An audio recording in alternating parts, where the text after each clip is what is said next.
A group of civil rights lawyers and New York City public school students are suing the city and state over the DOE's admission process, which they said has resulted in an inequitable education for Black and brown students starting as early as kindergarten. The lawsuit, filed in state Supreme Court Tuesday by Integrate NYC, a group devoted to ending school segregation, names Mayor Bill de Blasio and Governor Andrew Cuomo and incoming school chancellor Misha Porter in the suit, alleging the long-standing admission process, which includes the gifted and talented program tests, screens for some middle and high schools, and the specialized high school admissions test, violates the state's constitution. Mark Rosenbaum, an attorney with Public Counsel Opportunity Under Law, a pro bono law firm representing the plaintiffs, said in a statement that the city and state's current admission structures are racist, arguing that they deny children of color a fair opportunity to receive a sound, basic education that they may achieve their dreams better for their circumstances and become full participants in our political and civic institutions.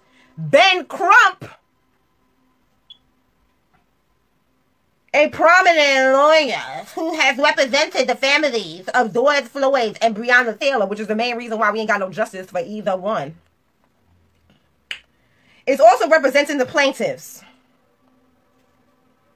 If the lawsuit is successful, the DOE could be compelled to scrap or completely redesign its admission process for the selective schools and gifted and talented programs. Rosenbaum told the New York Times that this is the first case in the nation to seek a constitutional right to an anti-racist education. In its 81-page brief, attorneys argue that the admissions process involves competitive tests that often require extra resources to get ready, such as test preparation courses. While wealthier families can afford these expensive prep classes, low-income parents cannot, creating an uneven playing field. With more well-resourced families able to get their children ready for high-stakes testing and admissions, students have a leg up for entry into a competitive school and are ultimately grouped together, contributing to segregation, according to the filing. Rather than level the playing field for students from different backgrounds, the city maintains and the state sanctions and elaborate systems of racialized tracking that denies educational opportunities to large swaths of students of color and harms all students by insulting them from the diverse perspectives of their peers, said Amanda Savage, staff attorney with the Public Counsel of Opportunity Under Law.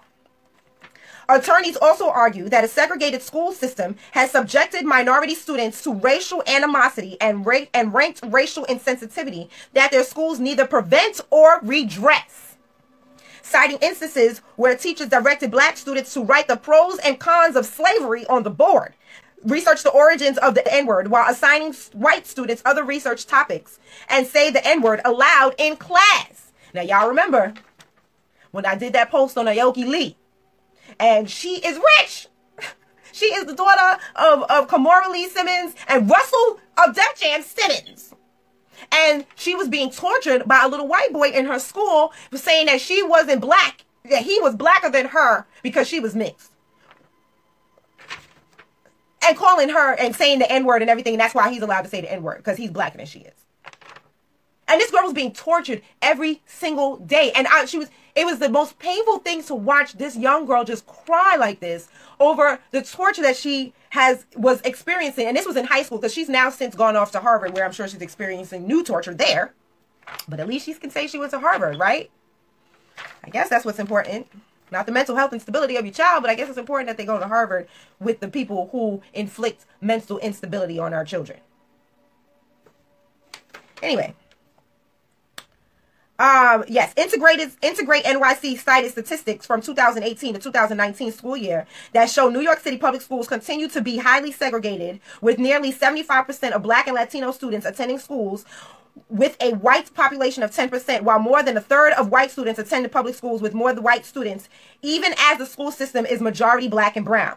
So, a group of Black kids are suing the New York City suing de Blasio, Cuomo, and the new chancellor. Now, here's the reason why I wanted to get into this, because not quite yet. We're going to get into her. We're going to talk about her because, you know, she's a Black woman, and they just keep talking about, oh, we got this new Black woman, this Black woman, this Black woman, Black woman. Oh, we should be so happy, Black girl magic. We should be so happy for this Black woman. Okay.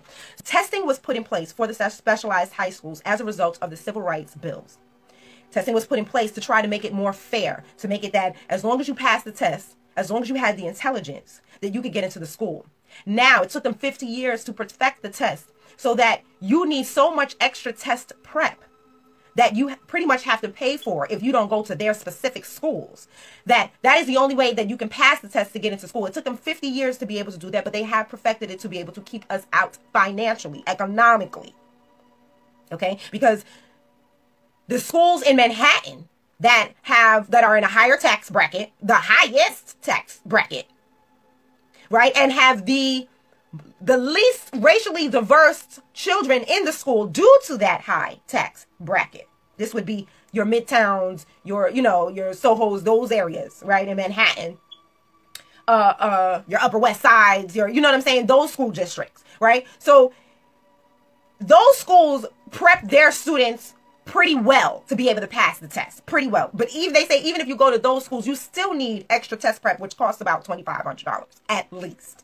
Right? So this is how they have economically kept us out of the specialized high schools on the test. So this is why the black children are suing the city now, because they're saying that they have figured out a way to make it racially, to build racism in the test, so that we cannot get an equal opportunity to go to the school. Now, this is working out well for Asians, because Asians are in our community and they have businesses in our community that we constantly pump money into, not me, but other black people constantly pump money into. So now in their neighborhoods, they have the test prep centers. So no matter what kind of schools they have the test prep centers, and they can pay for the test prep centers because they have the businesses in our communities.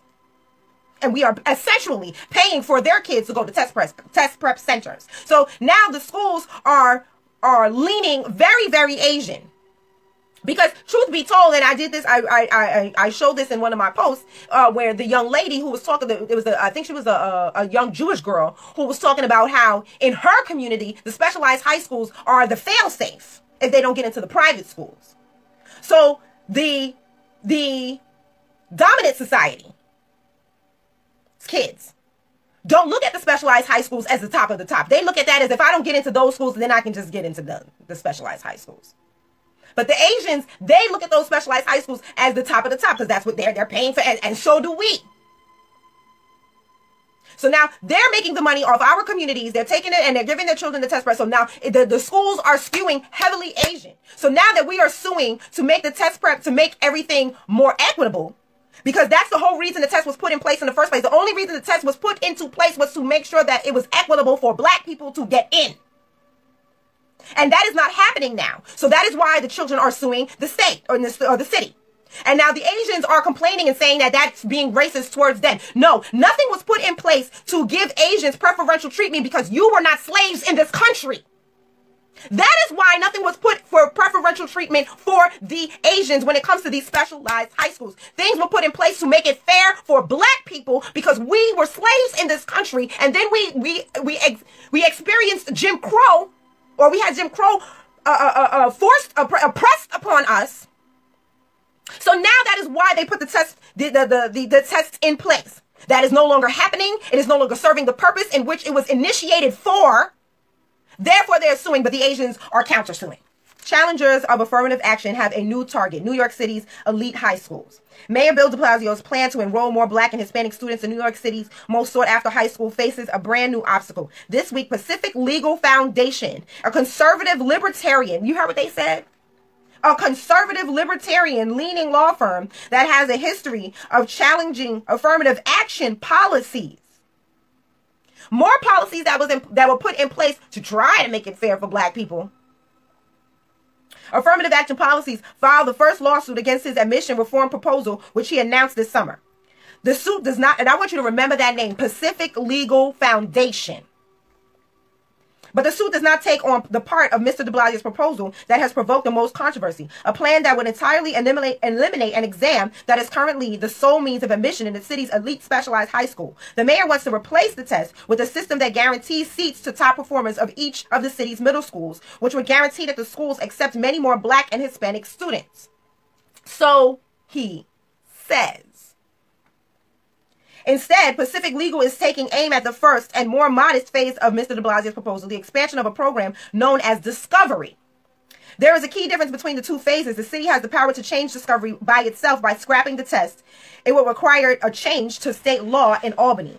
What is discovery exactly? Currently, specialized schools enroll tiny percentages of Black and Hispanic students, even though those students make up about 70% of the school system. Okay? This past year, only 10 Black students were offered seats to Stuyvesant High School, the most competitive of the 8 test-in specialized schools. Discovery allows most low-income students who just missed the cutoff entry to enroll in summer classes aimed at preparing them for the school's academic rigor. The current version of Discovery sets aside 6% of seats at specialized high school for students, 6% for students who come from low-income families. Mr. de Blasio's plan would expand that to 20% of seats to each specialized high school and requires students reserve seats for more vulnerable students who not only come from low-income families, but also attend high-poverty schools. In a twist, some of the fiercest critics of Mr. de Blasio's plan to scrap the admissions test are also the strongest backers of the push to expand Discovery. The students' powerful alumni groups have long been seen as the key obstacle to dramatic admissions reform, but political pressure has grown around the issue for the last few months. Those groups have faced fresh questions on how to integrate the schools. Discovery, which relies on the existence of the test to function, is their solution. Sue H. Kim, the president of Stuyvesant High School's alumni organization, I'm going to read that name again, Sue, S-O-O-H, Kim, K-I-M, the president of Stuyvesant High School alumni organization said, done the right way, Discovery is the answer. Full stop. You know what? I'm going to finish this article, and then I'm going to give my 2 cents. Why follow the suit? Mr. de Blasio's plan calls for a sharp increase in the number of students filling seats through Discovery this year, but Joshua Thompson, the lead attorney for Pacific's legal suit, maintained the status quo. The complaint filed in federal district court in Manhattan has 2 parts: a lawsuit challenging the constitutionality of Discovery and a motion for a preliminary injunction. Pacific Legal is asserting that because Discovery could prevent some Asian American students from gaining access to the schools, the program's expansion violates students' constitutional right to equal protection under the law. The expansion has both discriminatory purpose and effect, Pacific Legal News release reads. But the law was not put in place for you. That's what I don't understand. This is such a simple answer. Why are Black people, even the Black people, the Black parents, and this is why I had to really do this, because I want to know, Black parents, why are y'all letting them dance around the issue? The issue is not that it is illegal towards Asian. The issue that the test was put into effect to make it fair for Black students. It is no longer fair for Black students. Something else needs to be done. Period. Point blank, period. Asians weren't even a factor in this law. They can sit down and They can sit down somewhere. This law was never about them in the first place. It was about us. And how can you sit here and you know why? Because y'all don't know your history. You sit there and let them talk all this yin-yang smack in your face. I don't have no kids. And here I am studying what they are doing to our children here in New York. Y'all, the parents, should be standing up in these Asian people's face. I don't understand what y'all doing. You letting them sit over here and take over the DOE. You want to sit there and let them take it all over and make charter schools, and then when they decide, because the CEOs and the owners of these charter schools are all members of the dominant society. So when they get good and tired of making money in your neighborhood and they finish gentrifying you to hell, and they close your schools, what are you going to do?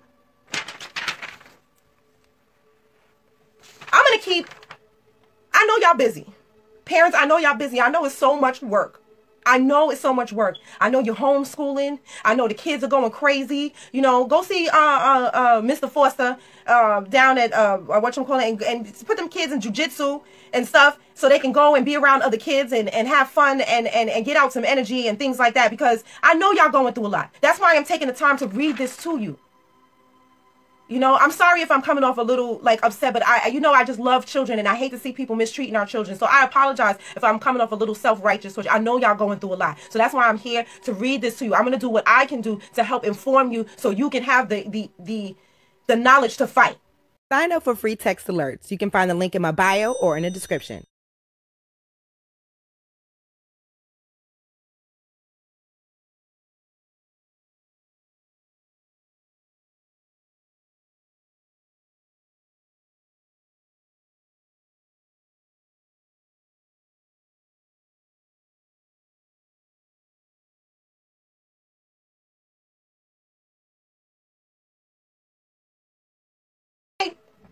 All right.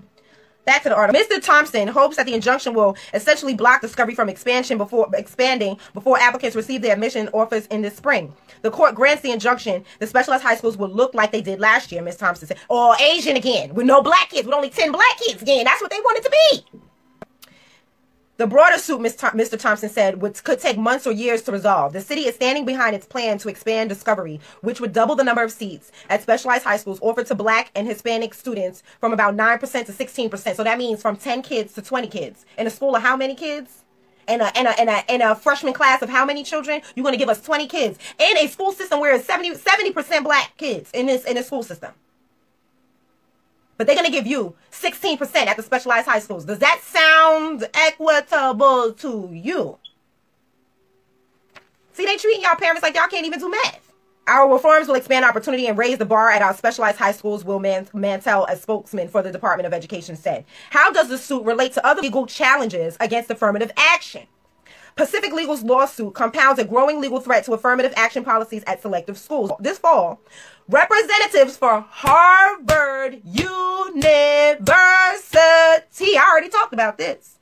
Representatives for Harvard University defended the school's admission policy in a high-profile suit revolving around a similar question. Do elite schools' policies enroll more black and Hispanic students at the expense of Asian American applicants? And once again, the laws weren't put on the place for Asian American applicants. It was put on the books for black students. So I don't care how it affects Asian American applicants. It's none of my freaking business. It's only my business to care about the people who were disenfranchised for the hundreds of years before this law was finally put in place. Why are y'all sitting here letting them even have this argument? They don't even have a leg to stand on. Chop that foot out from underneath them. They don't have it to stand on. Not Natasha Warku, a professional in education at Harvard who studies affirmative action, sees some parallels between the two lawsuits. There's this narrative that Asian Americans being targeted is a quest to bring more opportunities to black and Latino people, she said. I think that narrative is incredibly problematic. And why do you think that narrative is at these universities? Because we already read an article talking about the propaganda machines that China, the People's Republic of China, is creating at these universities. Now all of a sudden we got suits all over the place in education. We talked about Pacific Legal, right? In this article, we talked about Pacific Legal. So I went on Pacific Legal's website, and I looked at a couple of their cases. And what I saw made me feel like all I heard was nearly full in my head. The white supremacists are on every side of every argument, okay? Remember what I just said. The white supremacists are the masters of deception.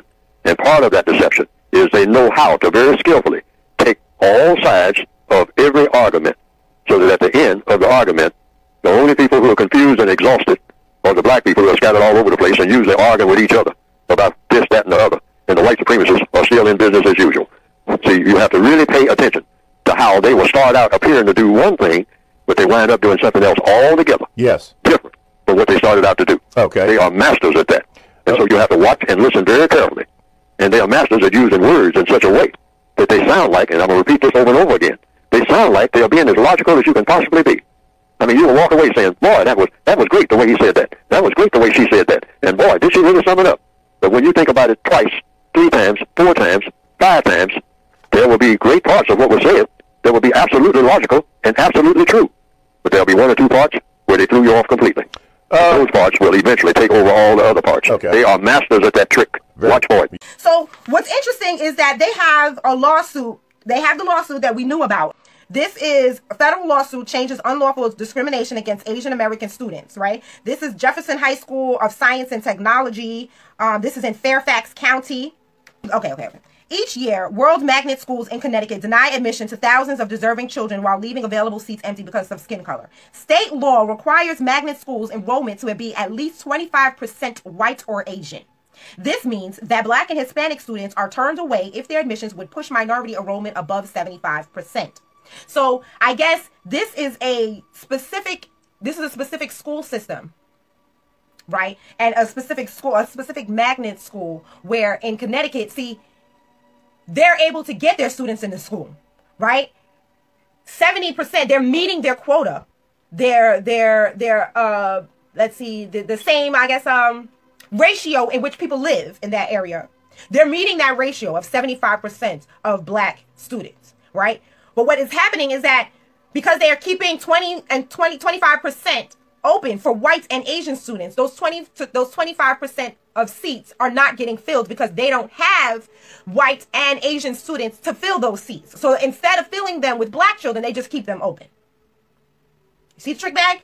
So now they have gotten these black people to file a lawsuit to be able to challenge the law, to be able to fill those 25% of seats with black children. However, they don't understand that all at the same time, they are filing a lawsuit to get rid of it all together. So they're using these black kids to challenge the law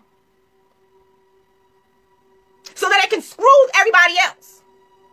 Connecticut happens to be a unique situation. They need to put a clause or something in the law to an amendment, an addendum, a memo.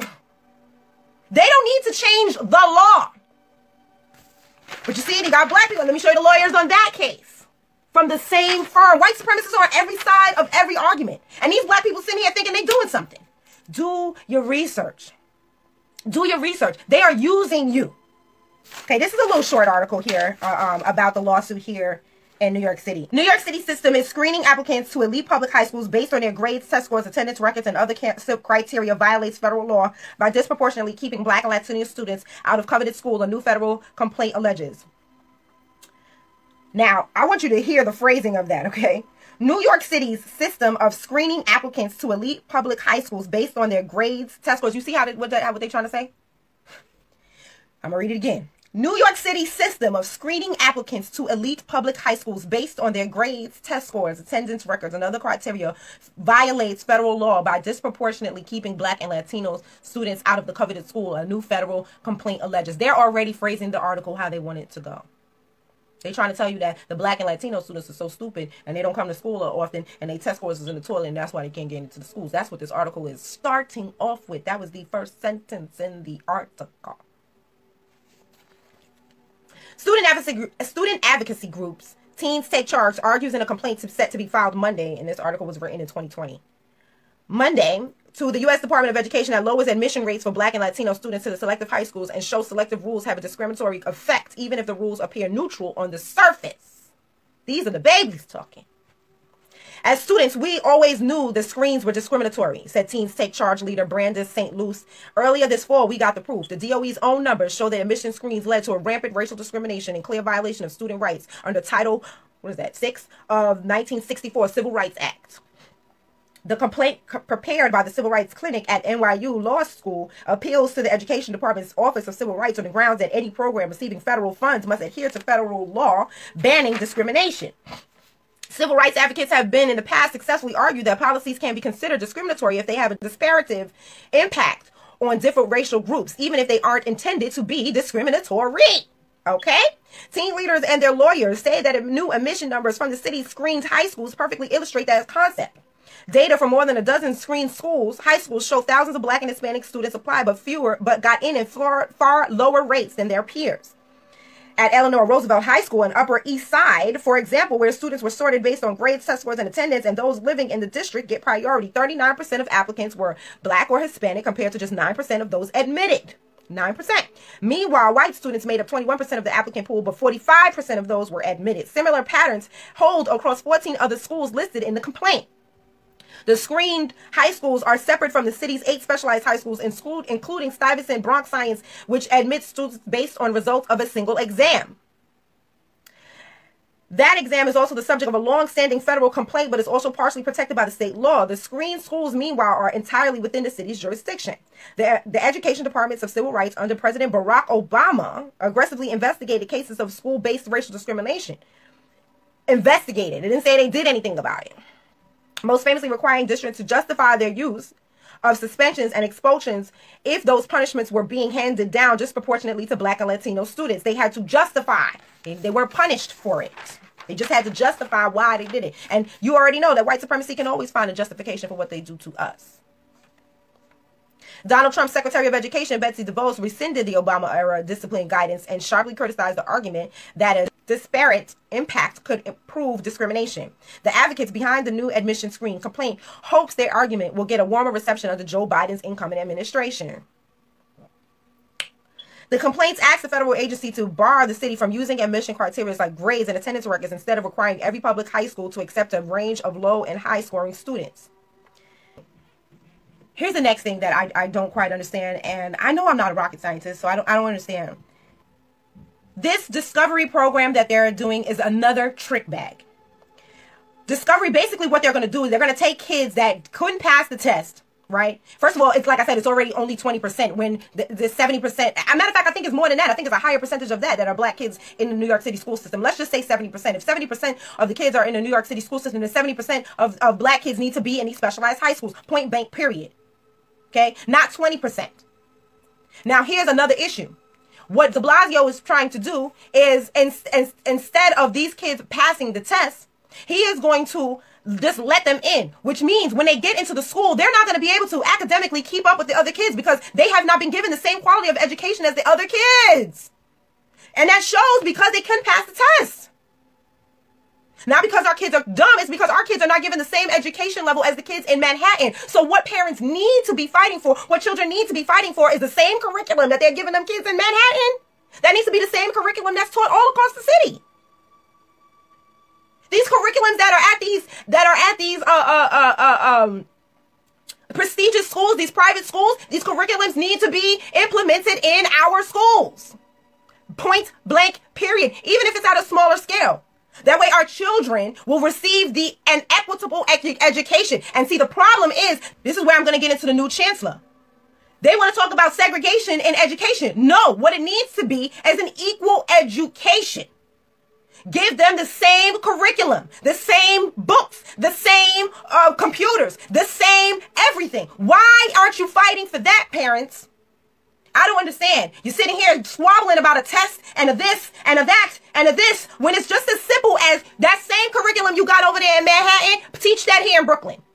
That same curriculum you got in Manhattan, on the Upper West Side, on the Upper East Side, in Midtown, that same curriculum that those public school children are learning, bring that same curriculum to Brooklyn, the Bronx, and Queens, and Staten Island, and Long Island. A lot of them already got it in Long Island. Bring that, make that citywide. And then our kids can pass the test. And except the test prep, make the test prep free. When I was in high school, we had an SAT test prep class on the weekends. So the same test prep that these white kids or Asian kids are spending $2,500 for, it needs to be free on the weekends for kids who want to take it.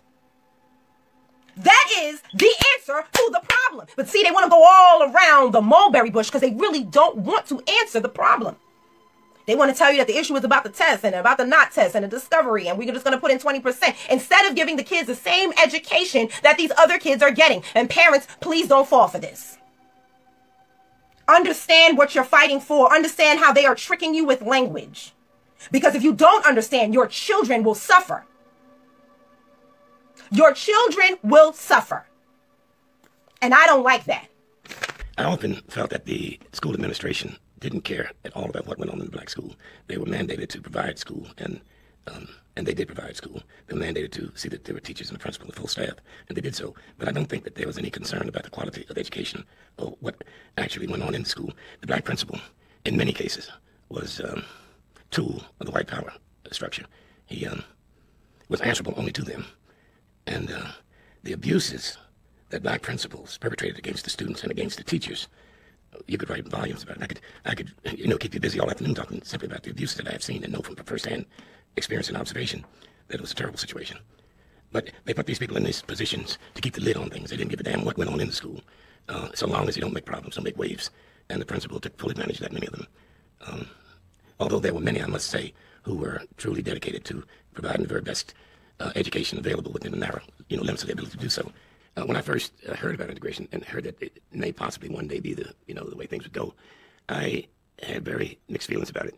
I was no more anxious to mingle with white people than I'm sure many of them were anxious to mingle with me. I felt the same reservations, the same prejudices, I guess I may as well say, that any of them felt, So I was not at all thrilled over the prospect. But as time went on, I began to realize that possibly this was, after all, the only way that the terrible injustices could be somewhat alleviated. And so more and more I began to favor the idea of integration. But I think many black people felt just as I did. They really didn't want any parts of white people. They would have preferred if it were. I've often thought if separate but equal had been a reality, you'd never had an integration struggle. Black people would have been very, very satisfied to maintain, but just make sure it's equal. And that's where the problem lay. Now, Lyndon B. Johnson is the president who signed the bill into law that gave us equitable schools or whatever, or not equity schools. But this is what Lyndon B. Johnson said. He said that he wants to give a full educational opportunity to everybody. He did not say a good educational opportunity. He did not say a fair educational opportunity. He did not say an equal educational opportunity. He just said an education. It could be a shitty education. That is all that the state is required by law to give you, is to make a place, call it school, and enforce you to send your kids there. That is all that they are required to do. They are not required to teach your child. There's no laws on the books that your child have to pass tests, none of that. So understand, keep things in context. Now, I told you how the kids, we just read about the kids filing lawsuits to make things more fair for black students. Now, check this out.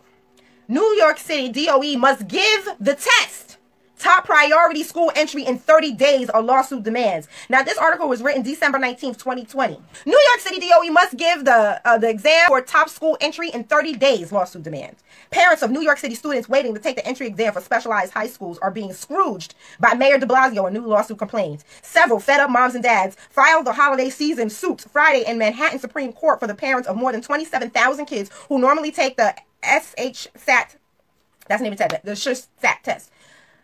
The sole criteria for their admission to 8 top-performing high schools, including Stuyvesant, Bronx Science, and Brooklyn Tech. The suit demands that the DOE administer the exam within 30 days. The highly competitive test is normally given in late October or early November, but the Department of Education postponed it indefinitely, reportedly because of the pandemic, while unveiling changes in the middle school and high school admission policies on Friday. Mayor de Blasio announced that registration for the test will be open from December 21st to January 15th. The DOE said it will administer the exam in students' own middle schools to minimize travel and intermixing as a blank precaution. But the DOE still gave no exact dates for the exam. In a letter to families, Carenza, who was the old superintendent, said it will be administered in late January. Spokesperson told reporters it will be given starting the week of January 27.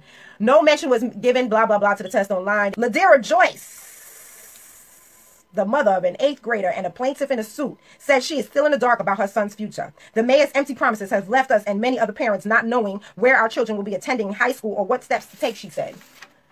Who is Ladera Joyce's son? Bam!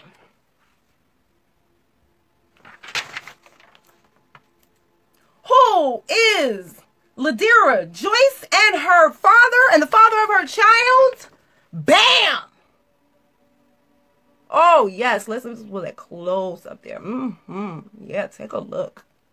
Yes. So while black children are suing because the tests are proven to be racist towards their admission, we have this young man and his family counter suing. They are using him as the face of this lawsuit against his brothers and sisters fighting for equality. And he decided to use his son against the other black children. Okay. Ladera Joyce and her husband Troy have no doubt that their son Bryson, on the honor roll at Junior High School 190, can score high enough to get into any specialized high school, including his top choice, Stuyvesant. Okay, that junior high school is in Forest Hills. Okay, diversity at New York City's top schools is crucial, his mom said. And see, diversity is crucial, his mom said. Being a biracial child, Bryson has to work extra hard to remove the social stigma associated with children who look like him, she said. Their son's education began at Montessori School and continued through the 4th grade at Pricey Berkeley Carroll, a private school in Brooklyn. So they got enough money to send their kids to a private school. They got enough money. They don't care about the other little black children in the school who don't, black children in the state, in the city, who don't have the money to send their kids to these private schools. They don't care about them. I was able to send my kid, and they're going to need diversity, so I know they're going to accept my child. I don't care about the rest of the little black children. Okay? After their second child was born, the couple moved to Forest Hills, where Bryson attended the 5th grade at PS 174. Bright and athletic, Bryson took part in the school's debate team, math club, STEM teams program at St. John's University, and the basketball team, among other sports. At the end of 7th grade, Bryson and his parents trained their sights on specialized high schools. Junior High School 190 offered an after-school test prep course for $450. Okay? But when Joyce tried to sign up her son, she was told, we don't have any more seats due to a lack of staffing. There was no apology. I was told to explore other options, and because they could not accommodate me.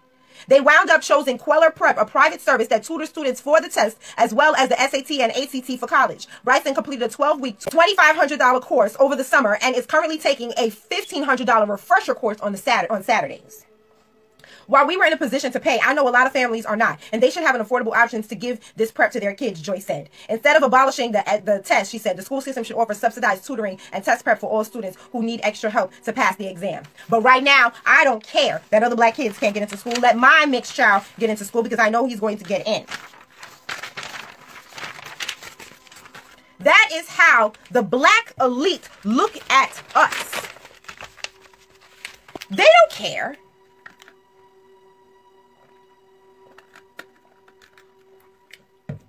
They don't care about the black collective. They only care about their own children and their own offspring, their own lineage. They want to be the talented 10th, the super Negroes off the bunch. They don't want to be associated. They don't want to see elevation for the entire black race. They only want to see elevation for them and their children. And that is a problem.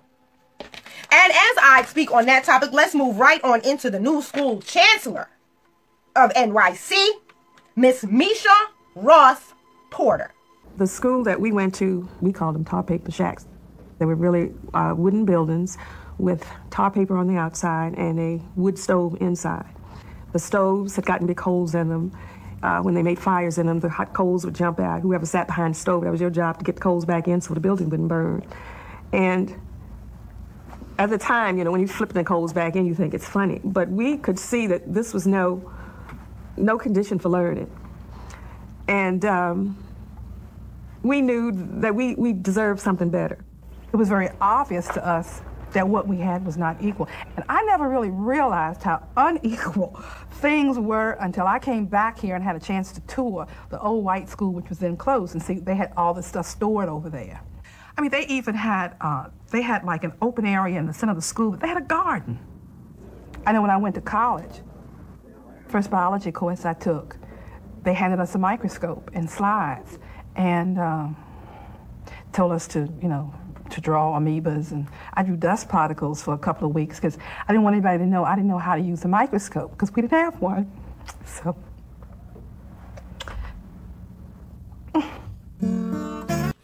We saw, for instance, our having occupied a brick structure with 3 tar paper shacks around it.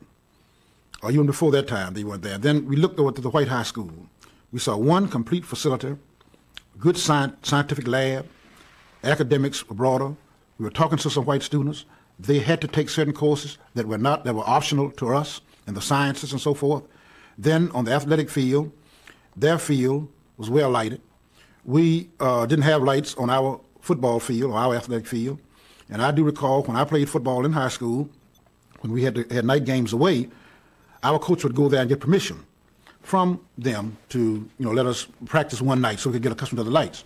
So there was some physical, these were the physical things and academic things. And we saw ourselves, begin to view ourselves as being somewhat inferior or subservient at that particular time as far as academics. The whole academic community, the whole educational community and setting was concerned, because we did not have what they had. And we felt that our parents were hardworking, tax-paying citizens and people right here in Farmville and in Prince Edward. Hey, we need to have the same facilities that white students have. This was a mood that swept the age, really, because it was based upon economic and political and social denial, you know. And you've been denied, deprived economically, socially, politically. But now we're going to integrate this thing. And across the board, everybody will be what one has, the other one would have, you know. One job open to one, it'll open to somebody else, you know. And you know, we thought that it would just stop there. We did not envision a day of, hey, it's necessary to pass some legislation from Congress.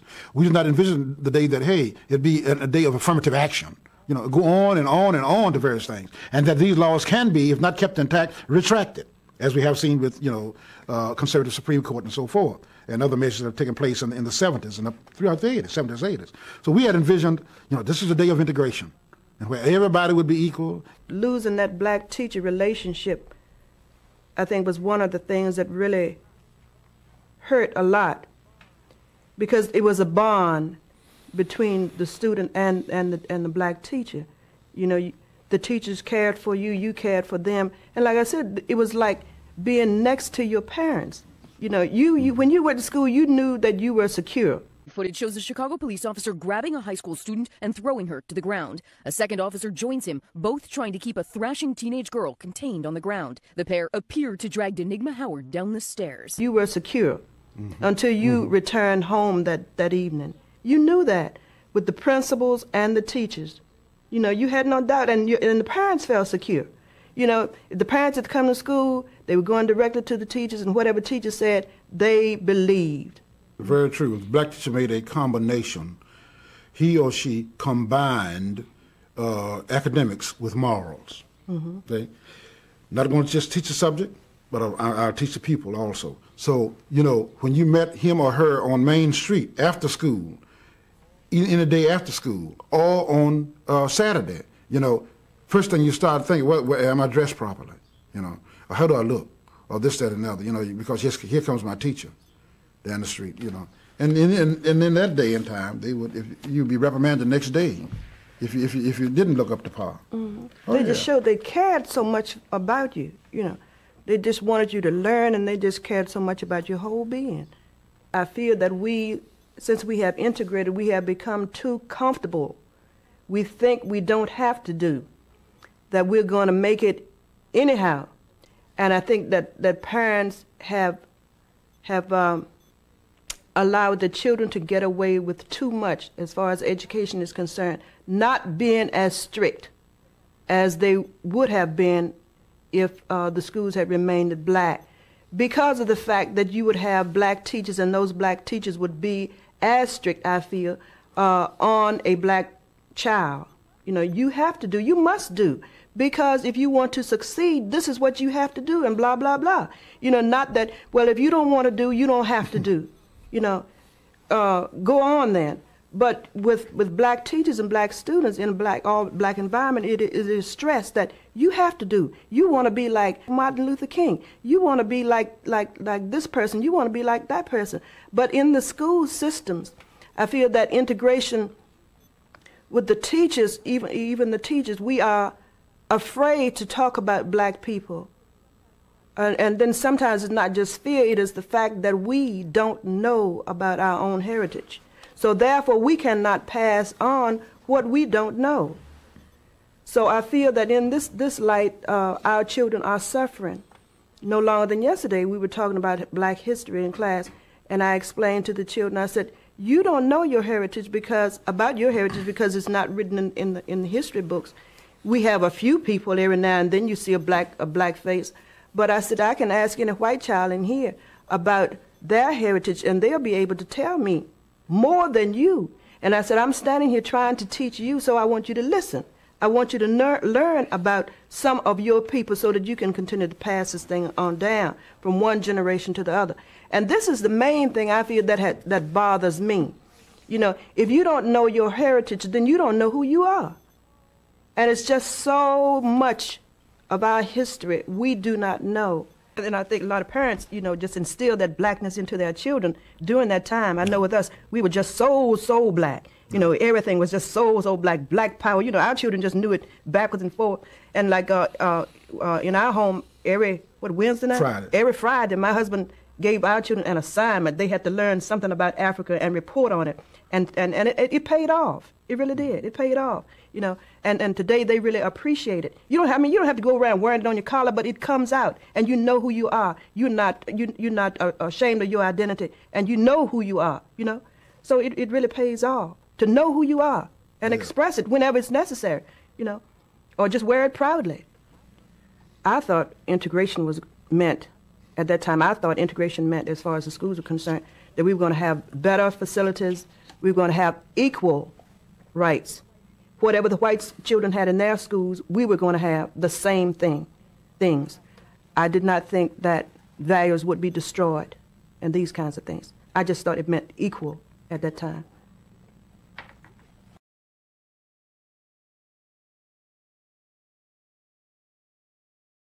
Sign up for free text alerts. You can find the link in my bio or in the description.